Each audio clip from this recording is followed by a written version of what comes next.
the fourth country which has shown that we are not like, we are also in this race, that is India. India has a right, like India has a right to ask China, you sensed me, so you give me the data. Right now, these days, we are fed up with traffic on roads. In few years, we'll be talking about traffic on space.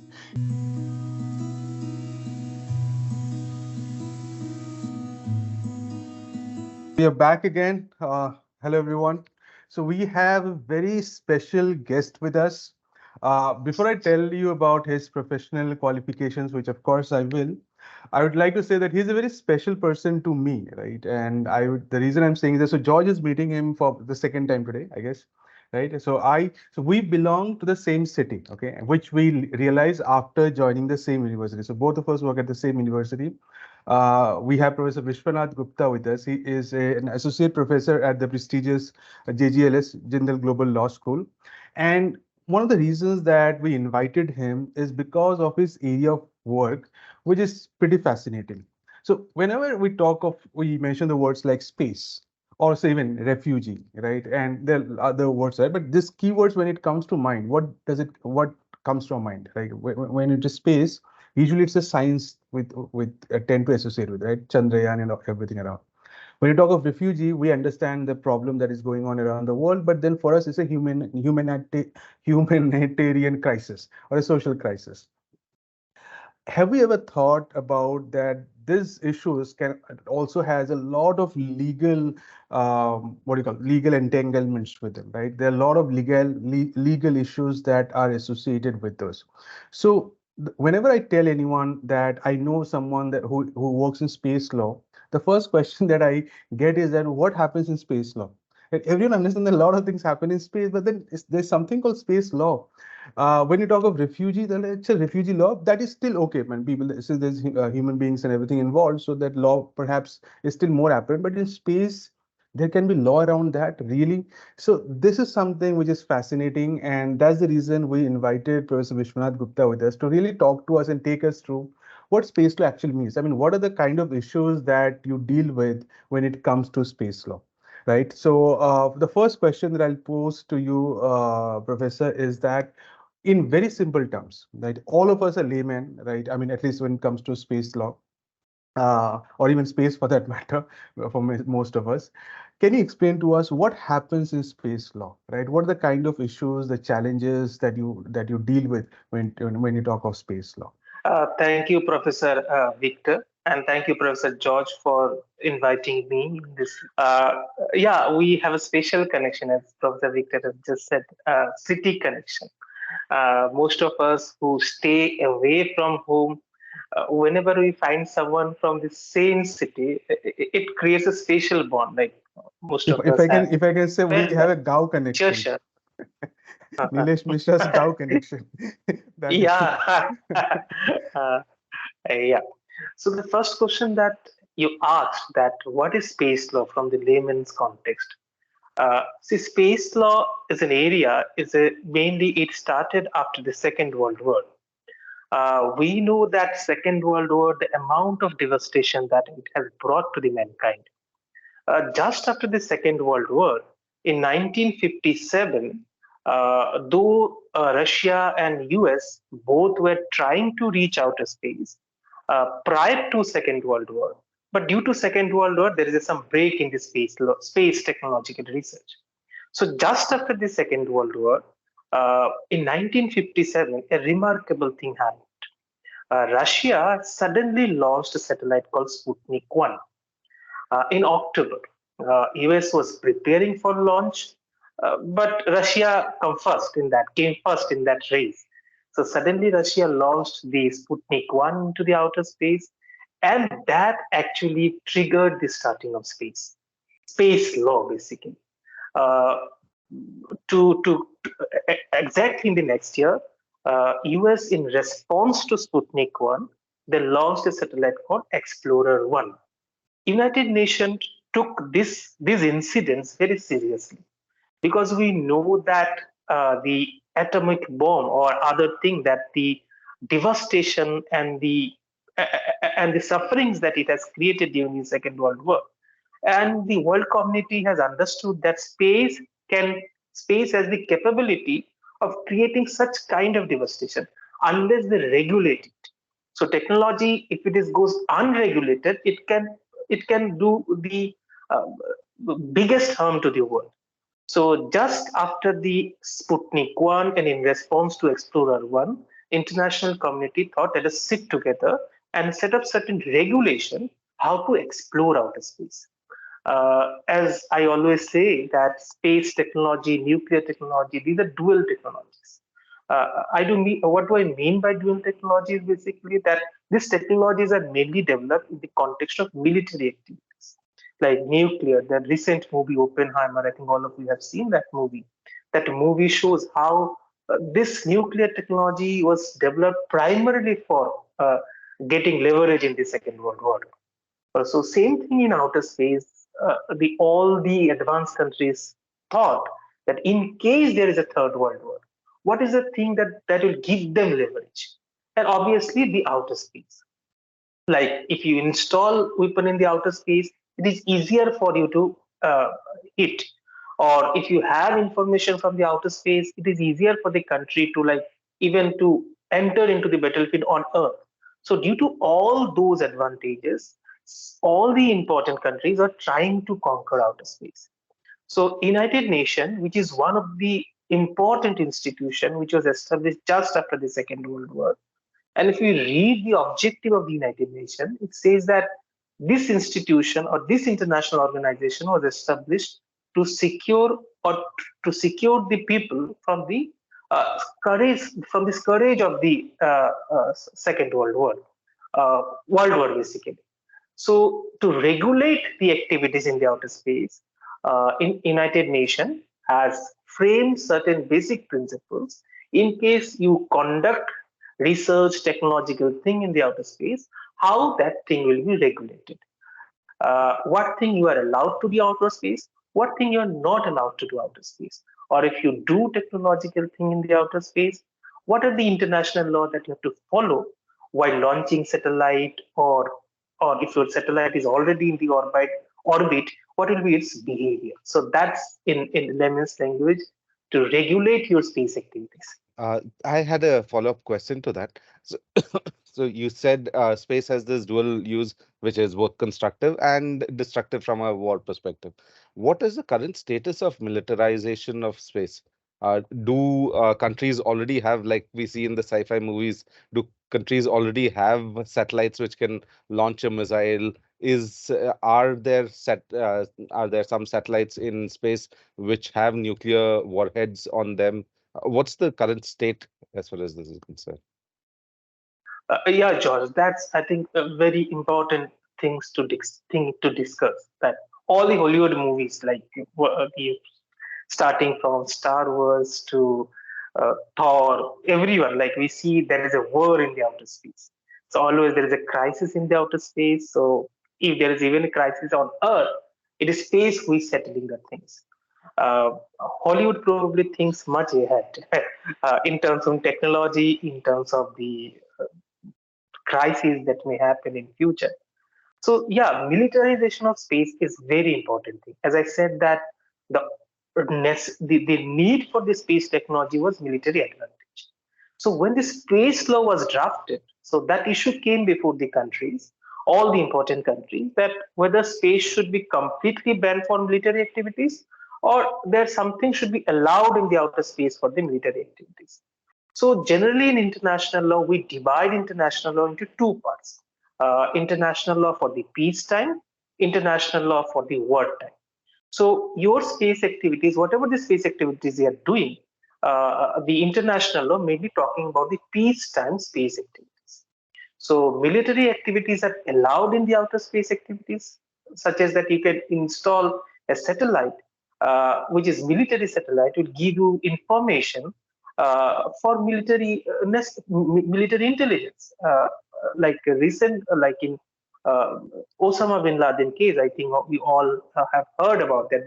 The interesting documentary. I hope many of us have seen that video, where one of the technology that US used was remote sensing technology to locate the whereabouts of Osama bin Laden. So yes, military things are allowed in the outer space. So one of the important treaty that state had signed, it's a very old treaty, 1967. All these states jointly, after a lot of negotiation, they have signed that treaty, Outer Space Treaty 1967. That treaty actually allowed military activities in the outer space. But what is that treaty is prohibited is basically that installation of nuclear weapon or weapon of mass destruction. Like states can explore outer space for military activities. There is no as such prohibition, but state cannot install nuclear weapon there or weapon of mass destruction. Suppose chemical weapon or nuclear weapon, the weapon which has capability of like bringing such kind of devastation on Earth. So that was basically prohibited.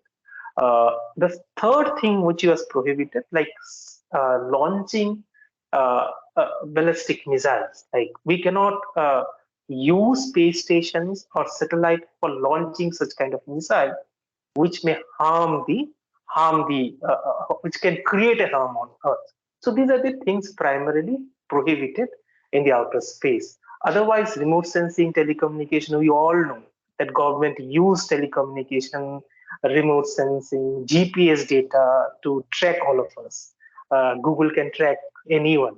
So yeah, these are things which are allowed. Carrying on with the militarization in space, Professor, I have two questions here. One, can you tell us the current state of affairs in terms of military power among the countries? Which country right now is more advanced when it comes to militarization of space?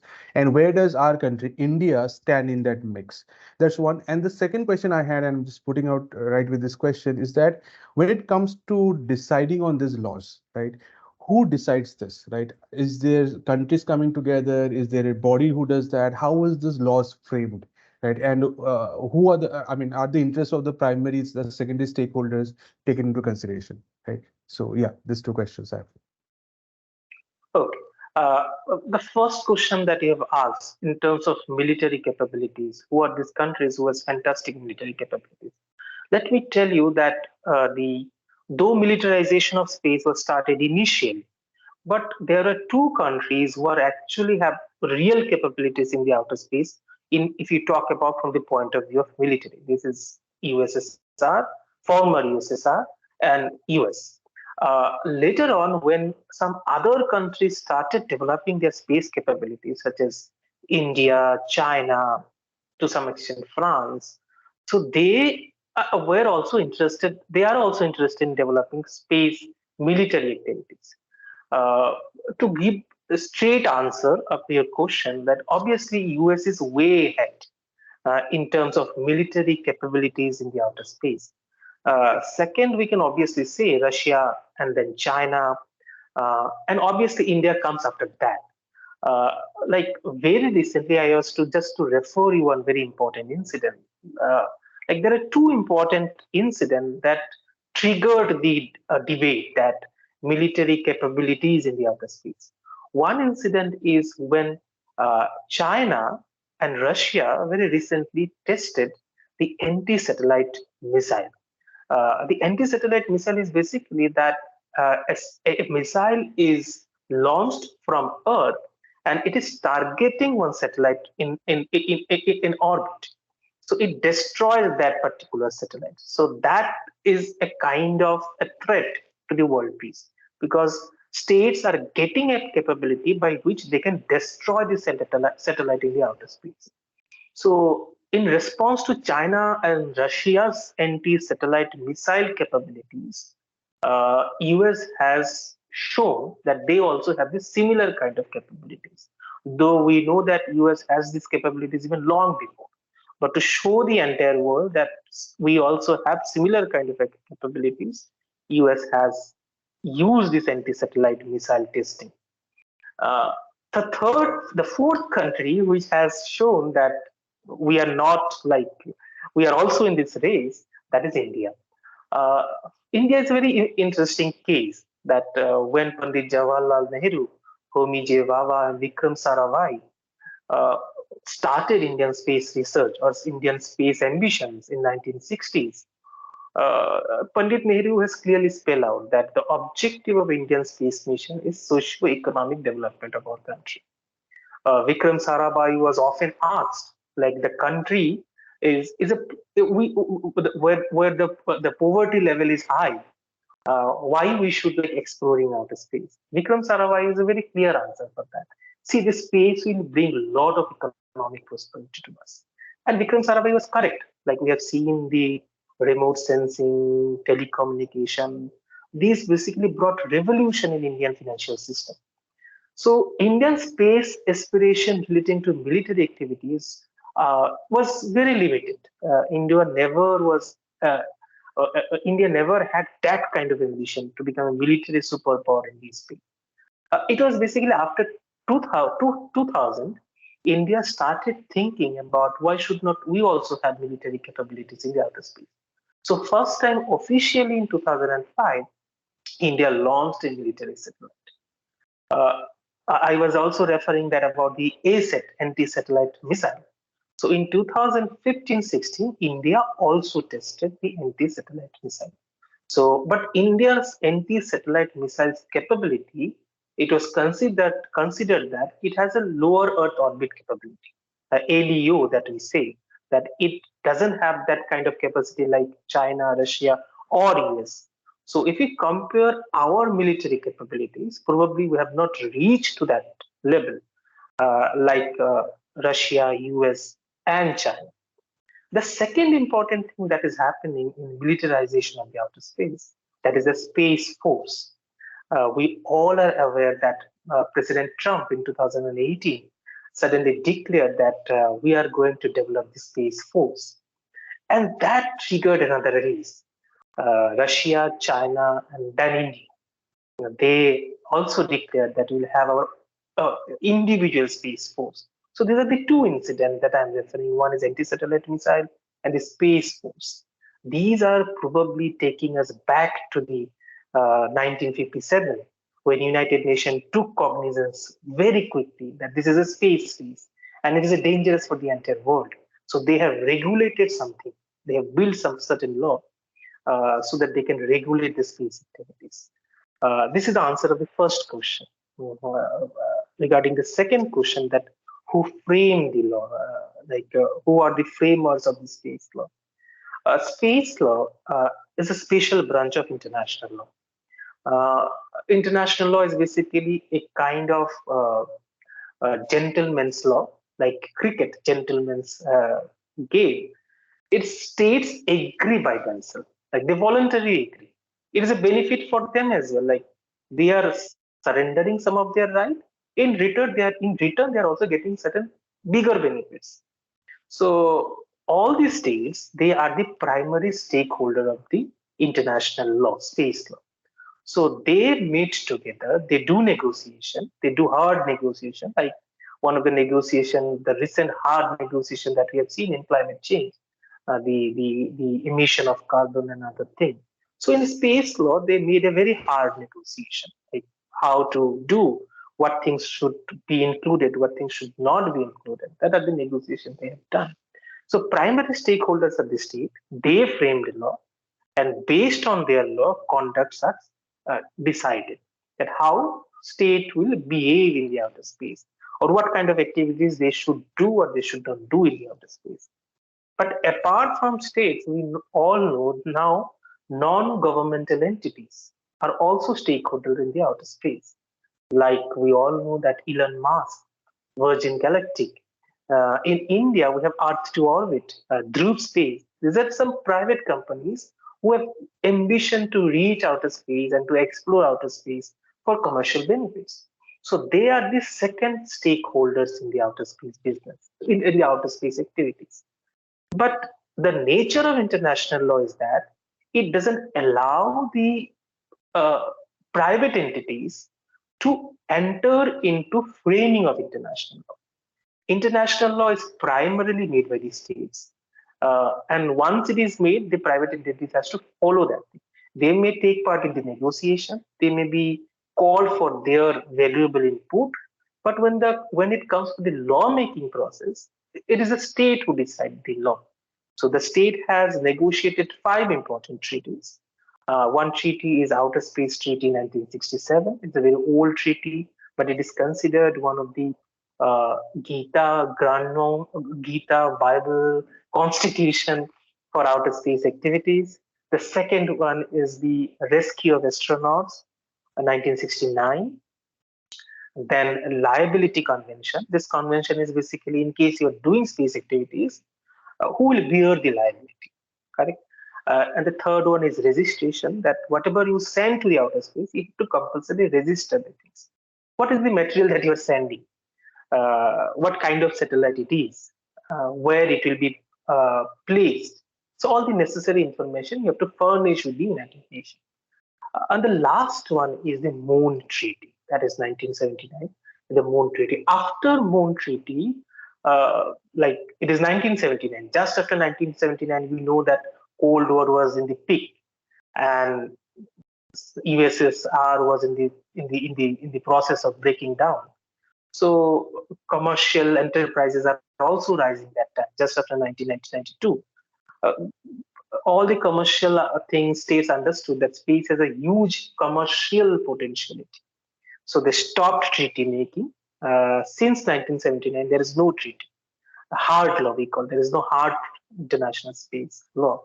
So these are the primarily five space law treaties. Moon Treaty in the history of international law is one of the unsuccessful treaties.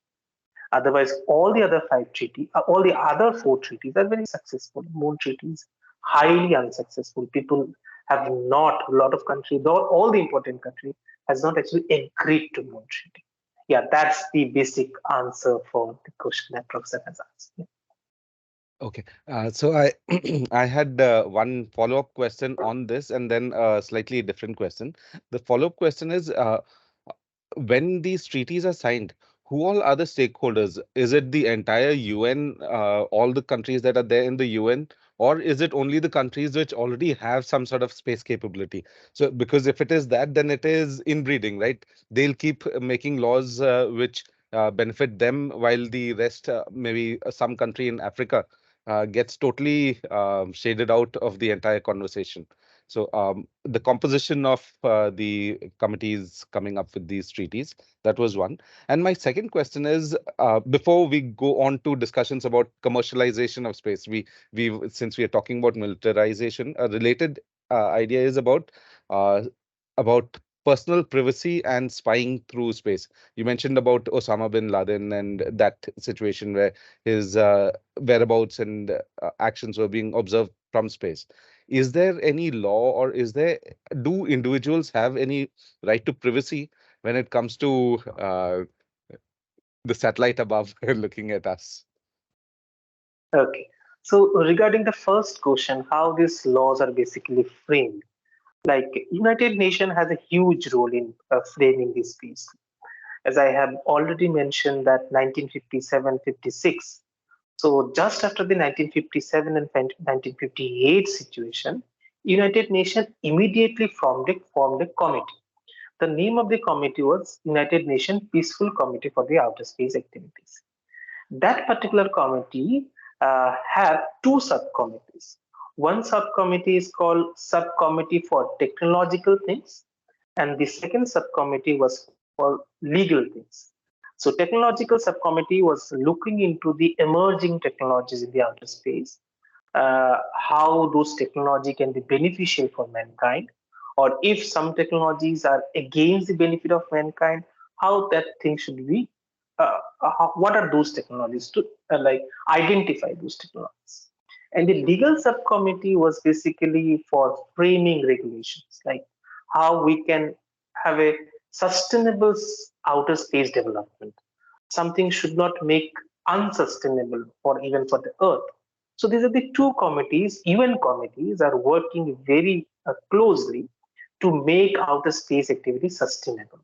So this particular committee, where all the major space advanced countries are members, apart from these space advanced countries, almost all the member of United Nations, they are also member of those committees.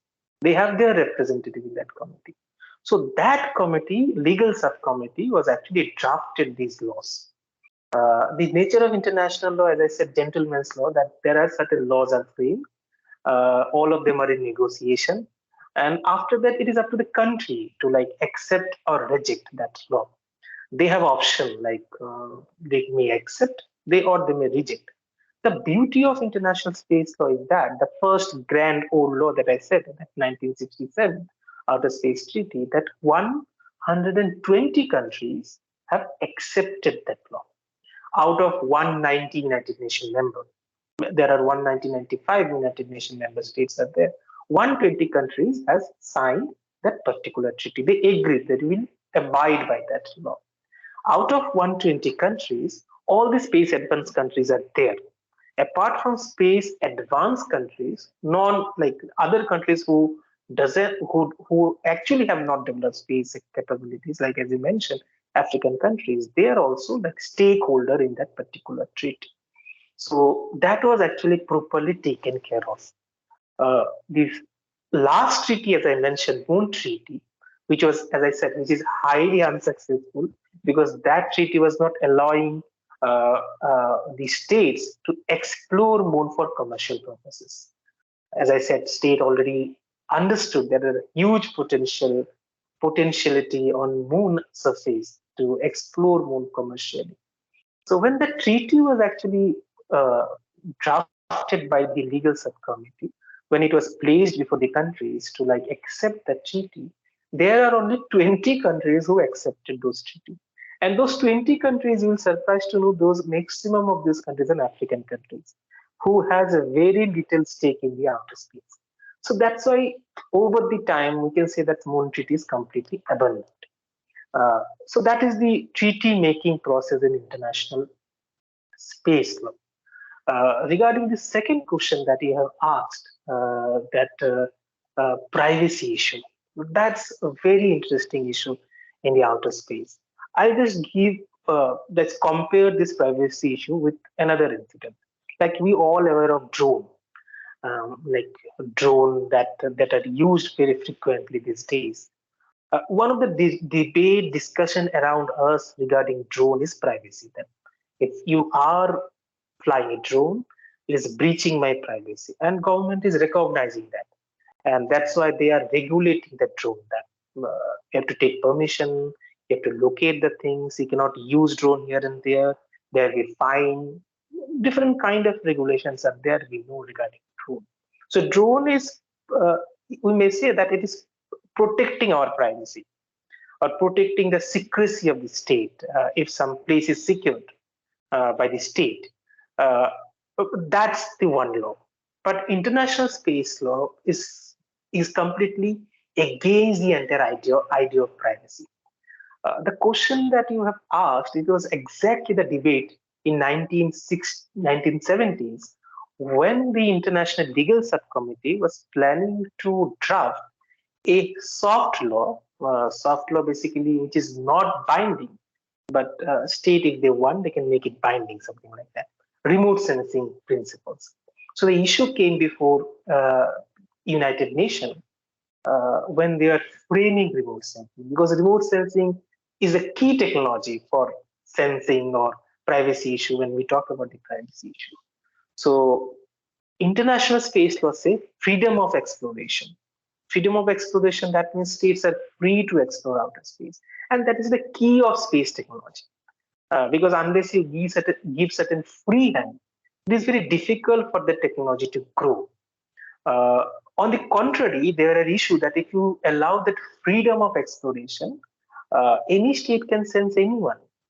Not only they can sense the states, they can sense the individual. Like US can sense all of us, whatever we are doing here, or India can sense everything inside Pakistan. So that is the issue was brought before international community. So the debate was like that entire dilemma was that in one hand we have to allow the technology to grow, and if we allow the technology to grow, it has huge potentiality to give benefit to the common people. On the other hand, you restrict that thing in the name of privacy. So international community settled in that area, that freedom of exploration, that you can sense anyone. Like state can sense anyone. State can sense any countries, even the rivalry countries. India can sense Pakistan, China, anyone. China can sense India. So sensing is allowed. Like there is no prohibition in sensing. So the question is, if we talk about the privacy, the individual privacy is not addressed in international law regarding our personal privacy. Even the state privacy is also not there in international space. But one of the right which was given in this particular law is that if China is sensing India, and if India doesn't have the sensing technology, hypothetically, so if India wants that particular sensing data, India has a right, like India has a right to ask China, you sense me, so you give me the data. But the data is not free of cost. India has to pay the amount that will be decided between India and China. China may give you free data to India, or India may have to pay some price or heavy price, whatever it is. But India has a right to access the data. Uh, Geopolitically, China is doing that thing. China is offering free data to Africa, launching their satellite. They are geopolitically doing it very effectively, and India also doing it effectively in the South Asian region. But yeah, to answer your question, that regarding the personal, the individual privacy, this issue is not addressed in international law yet. Though this is a very basic human right, we all are aware that Universal Declaration of Human Rights is there. But to answer that, no, it is not addressed in the international space. Yeah. So you talked of the data that one state can sense data of another state. For example, China can sense data of India. Now, in those treaty, is there anything mentioned about what kind of data or what kind of insights that can be drawn by one state from another? Right? Is there any sort of clarification on that part? Because when it comes to data, it's a very tricky thing, right? And that data can be used for any purpose whatsoever. Right. So is there anything mentioned on that thing to safeguard the interest of another state? Yeah.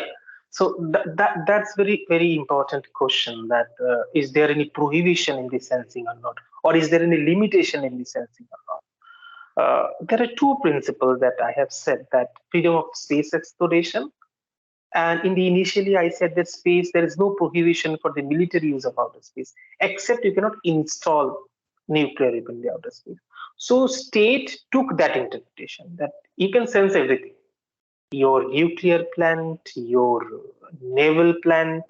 That's why we know in Vishakhapatnam, those who have visited Vishakhapatnam, there is a sub city in Vishakhapatnam, which is something is visible, something is not visible. In Pokhran, in different area, there is something is visible, something is not visible. Because international law allow all the sensing. Mm. It's basically not prohibiting any sensing. So what it is prohibiting is basically, suppose during the war time when there is a conflict between the states. So suppose India is into conflict with Pakistan, and China has a very important sense data with China regarding India. And the prohibition is, if it is not a peacetime, China should not transfer those sensible data to Pakistan. That is prohibited. But the problem is how that will be regulated. There is no regulatory mechanism. There is a prohibition, but who will regulate that thing? That was actually absent. That's why it's a gentleman's law. Like, there is something, so you should abide by that. But if I don't follow, it is very difficult to enforce that thing. I'll just refer one incident that in 1999, we know the entire GPS system belongs to US. Like, US is a very powerful GPS system. ESA, European Space Agency, also a very alternative GPS system, but comparatively not that popular. It has a very it has a very huge potentiality, Galileo system, but still, most of the countries still prefer US GPS system. So in 1999, when India and Pakistan, that the Kargil war, we all know about that. Suddenly, US stopped giving India the data, all the remote sensing data or GPS data, and that hurt the sentiment of India. And ultimately, Indian scientist has successfully has installed the Gagan satellite system, the positioning system. Gagan, I think we all know that Gagan system is now at place. So, yeah, to answer your question, there is no as such prohibition. that regarding sensing even your important installation, security sensitive installation. But the prohibition is in case there is a war, in case there is a war, probably the country which is having those information, they are not allowed to share that information with the adverse countries. But there is no prohibition for that country not to use that. If China is into war with India, there is no prohibition that China cannot use those data. They can uh, very well use those data. So that in that area there is no prohibition. But yeah, transfer of data, certainly there are certain prohibitions. Yeah.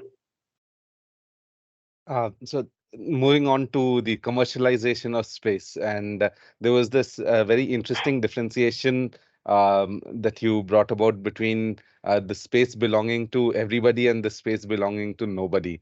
I'd like you to revisit that conversation once again, because I found that very interesting. Yeah, so one of the cardinal principles that international space law has adopted uh, at the very initial stage in 1958, 1963, 1967, that space is a common heritage of mankind. This is a very old Roman phrase. Um, Even this phrase is found in different other civilizations as well. Means Chinese civilization, Indian civilization. That's something which is which are common, belongs to everyone. Like this air. Uh, this air is there is a free flow of air. Javed Akhtar ka that famous in the song. Panchi nadiya pavan ke jhoke koi sarhad ko kya roke.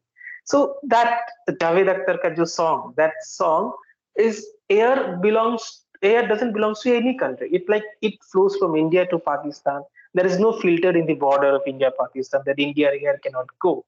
So these are something for everyone.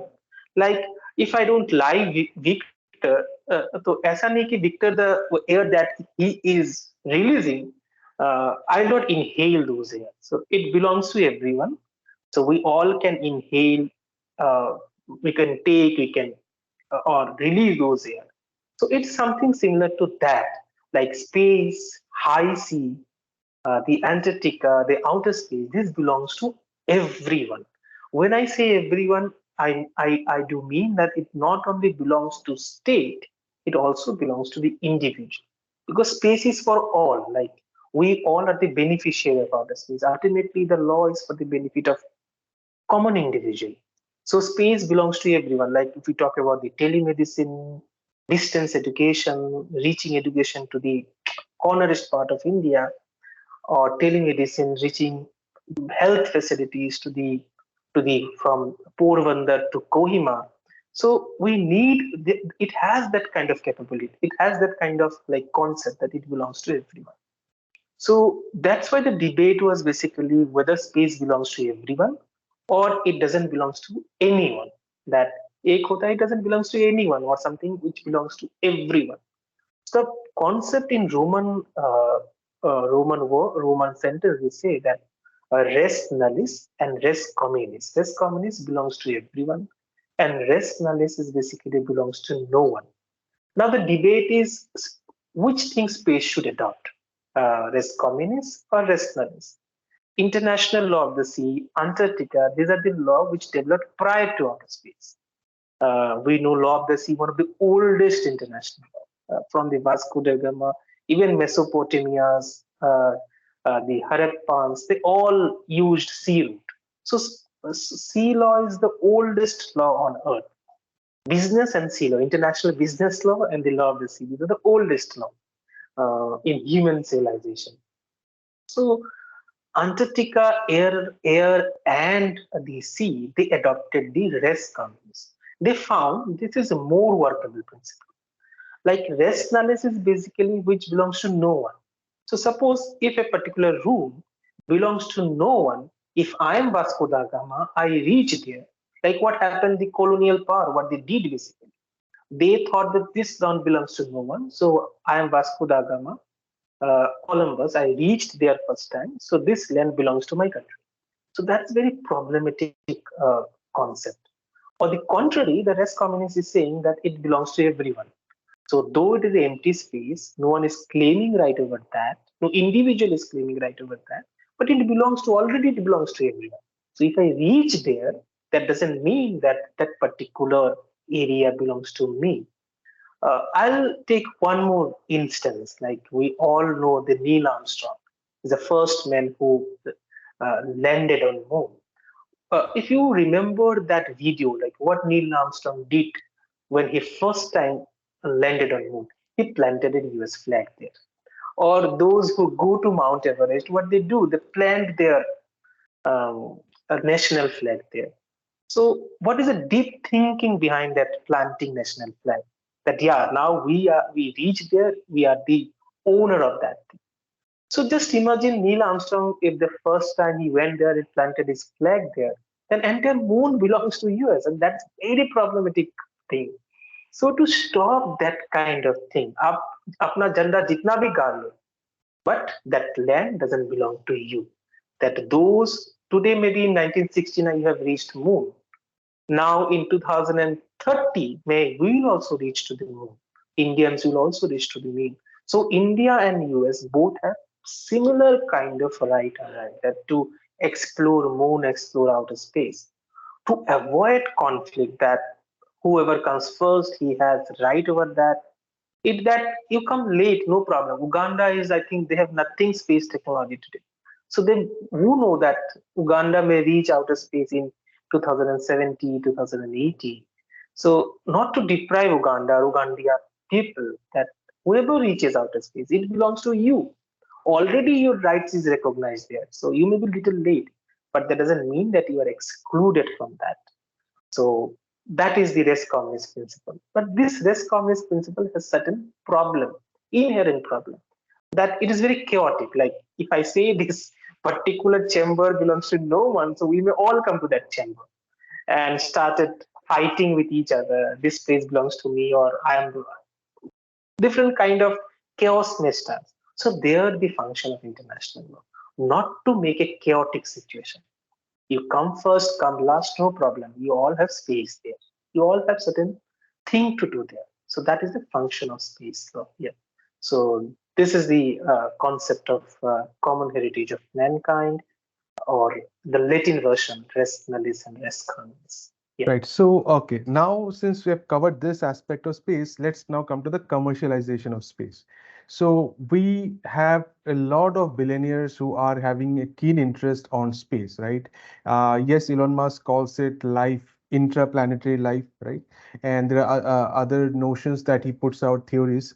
But I want to understand, as an expert in space and space law, what do you think are the primary motives of any commercial entity to venture into space? Do they have any economic interest? And if yes, what are the pros and cons? So in a way, I'm basically asking you, or juxtaposing, saying that what are the pros and cons of capitalism, if I can say that. But yeah, so because they are putting huge amounts of money into this, so it cannot be just about one noble cause. I'm sure there will be some economic interest. And what do you think those are? And given those interests, what do you think will be good or the bad, the pros and cons that come out, that can come out for the society and for the earth? Yeah, I'll divide this answer into two parts. I'll talk about the existing law, international law relating to that, and then I'll talk about the pros and cons and the problem with the commercialization of outer space. I think you all better know that if someone is investing, definitely there are certain economic motive or economic output is there, and the economic output is very real. Like we are using different kind of internet, uh, telephone, mobile, like DTH service, direct to home service, Zomato, Swiggy. Some of these are directly, indirectly connected to this space. Uh, all have certain direct or indirect connections. So definitely